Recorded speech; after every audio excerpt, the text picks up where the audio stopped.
Hey, how you doing? It's the 1st of March today, thank God.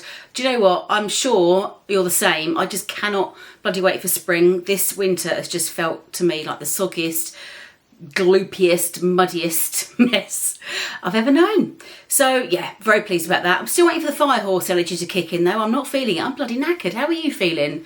So anyway, I wanted to talk to you a little bit more about 3 other values you might like to consider and actually utilise a real life goal and reframe it in 3 different ways. And one of those just might resonate with you. And I think, you know, unless you've really got some emotional welly behind it, it's just not going to sit with you.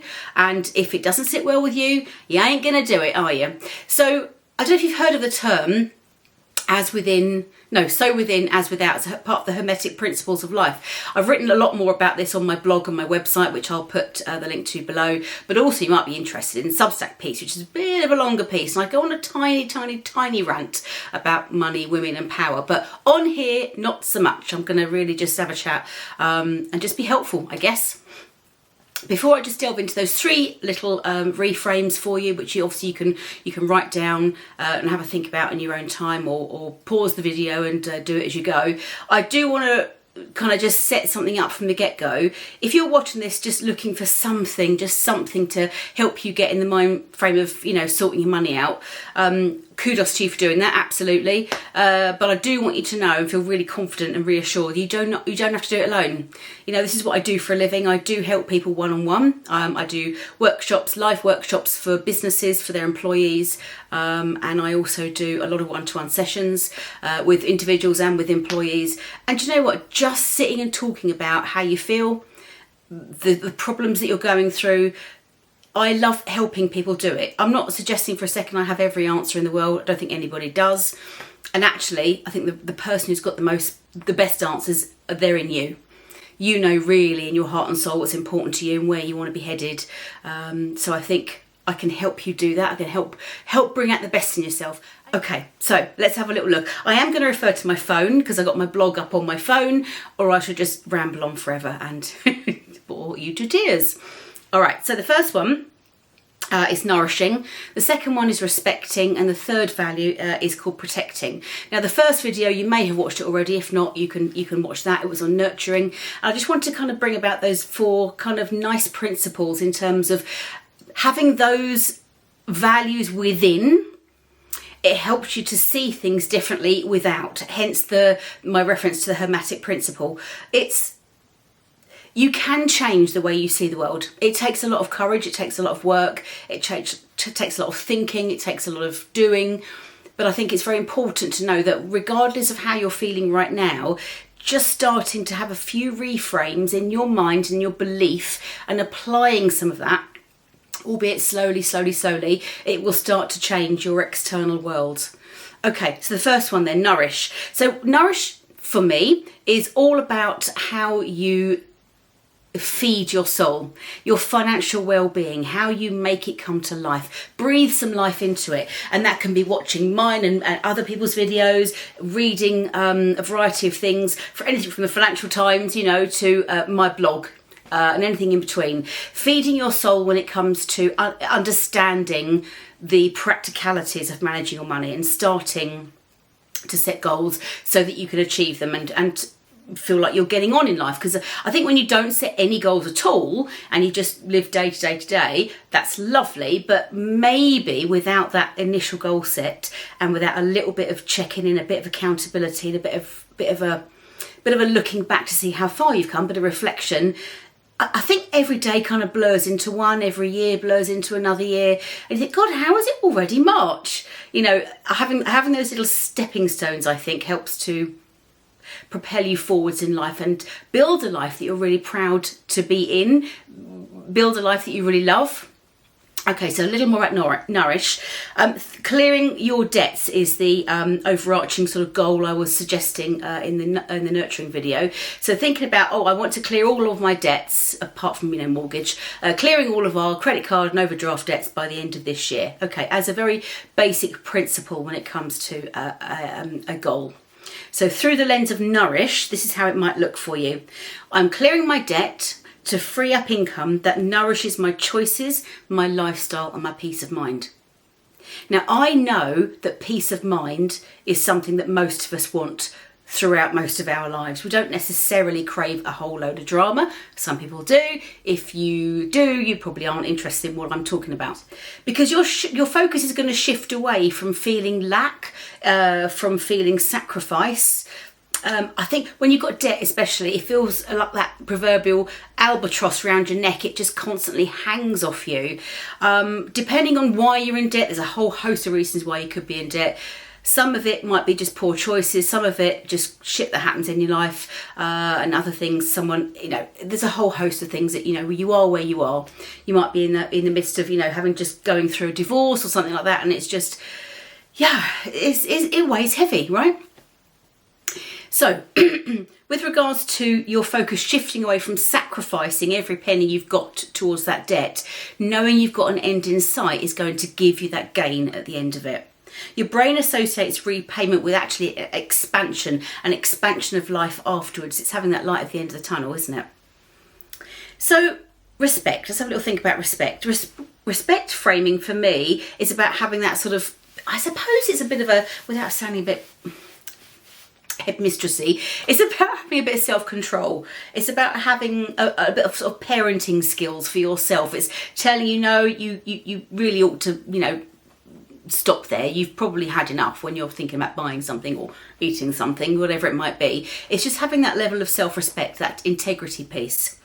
And not all debt is bad. This is in my other video. You could be very well having to have, chosen to have a credit card or chosen to have taken out a loan because you needed a car, you needed some things for your home, you needed some support, whatever it is. Don't keep feeling bad about it. It is what it is. You are where you are. What do the next several months, several years look like for you in terms of getting yourself into a place that you are feeling great about life financially? So the other thing I wanted to caveat, actually, that's a good point. April, as most Aprils have in the UK, there's a whole load of stuff that's going to be coming into play from an economy perspective, whether that's bill changes, and actually energy changes are going to be coming down, energy prices are coming down. There's a whole bunch of stuff, right? And I will actually do a practical video very, very soon on exactly what that is. The point of planning, budgeting and planning, which I talk about a lot, which is the name of my business, is it enables you to see as best you ever can in advance what is or likely to be coming up. That way you can factor it into your budget further down the line. It's a cash flow, right? Like any business has a cash flow. I help you to create a personalised cash flow for your household so that you can see what's coming around the corner and make some different choices. So with the whole respect piece, when it comes to a goal reframe, I manage and reduce my debt as an act of self-respect and financial leadership.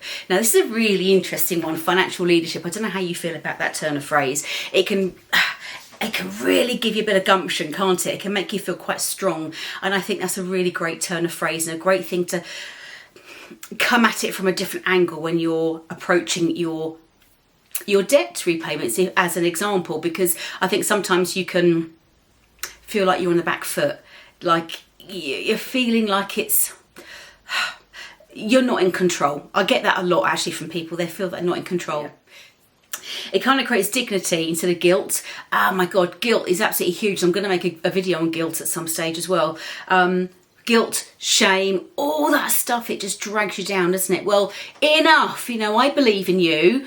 You can make this a massive change forward for this year and making your money work very, very differently for you and your household. So protecting energy speaks to resilience and future security.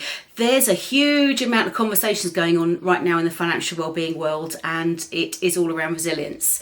I've actually called, I know you may have heard emergency funds in terms of setting up a savings account, specifically for emergencies. I've always preferred the term resilience fund because it is about helping you with that bounce back ability in your life. If some shit hits the fan, as it does, and it will, you've got that amount of money sitting there, hopefully to be able to bail you out a little bit without having to borrow. I think resilience fund is a much more emotionally mature way of looking at it. I think when you think about emergency funds, it's just when that washing machine breaks down, or, you know, just when the car needs repairing.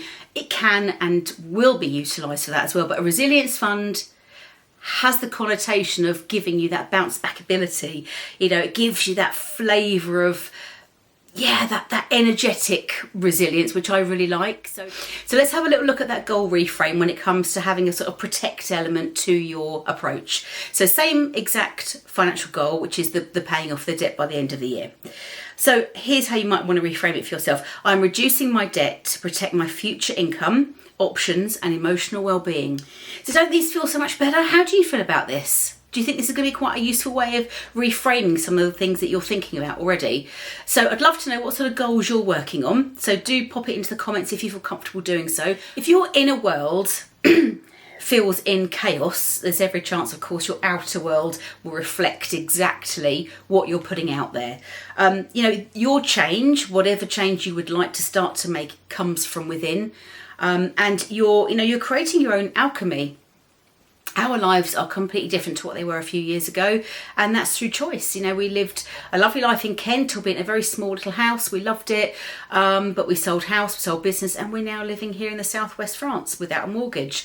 Yeah, you might be thinking, oh my God, lucky you. Well, you know, we're in our 50s and 60s, and, you know, we deserve this, and we work bloody hard for it all our lives.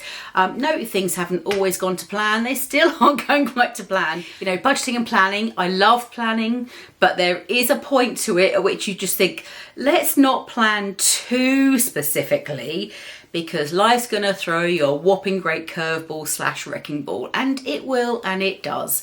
But having some good semblance of an idea about where it is, roughly speaking, you're headed. You've got to talk to each other.